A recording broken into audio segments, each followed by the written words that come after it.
பொள்ளாச்சியில் நீர்வளத்துறை சார்பில் வெளியிடப்பட்ட டெண்டர்கள் வெளிப்படைத்தன்மை இல்லாமல் மேற்கொள்ளப்பட்டதாக புகார்கள் எழுந்ததைத் தொடர்ந்து தமிழக அரசு 22 டெண்டர்களை ரத்து செய்துள்ளது. கூடுதல் தகவல்களை வழங்குகிறார் எமது செய்தியாளர் பாண்டியராஜன். வணக்கம். மேலும் விவரங்கள்.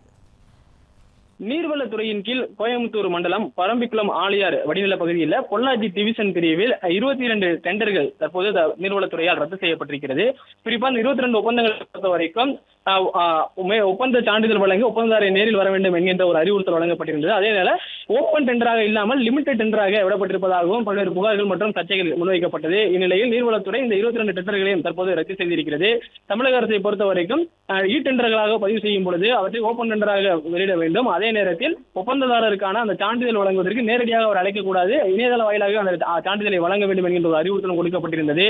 ஆனால் அந்த பொள்ளாச்சியில் நீர்வளத்துறை சார்பில் கொடுக்கப்பட்டிருக்கக்கூடிய அந்த 22 டெண்டர்களையுமே பொள்ளாச்சி பிரிவில் உட்படக்கூடிய அந்த பகுதியில் இருக்கக்கூடிய டெண்டர் எடுக்கக்கூடியவர்கள் அந்த சான்றிதழை வாங்குவதற்காக நேரடியாக வர வேண்டும் என அறிவுறுத்தப்பட்டதாகவும் சில தகவல்கள் வெளியாகியிருந்து இந்நிலையில் நீர்வளத்துறையின் கீழ் பொள்ளாச்சியில் டிவிஷனில் கொடுக்கப்பட்டிருந்த 22 டெண்டர்கள் தற்போது ரத்து செய்யப்பட்டிருக்கிறது.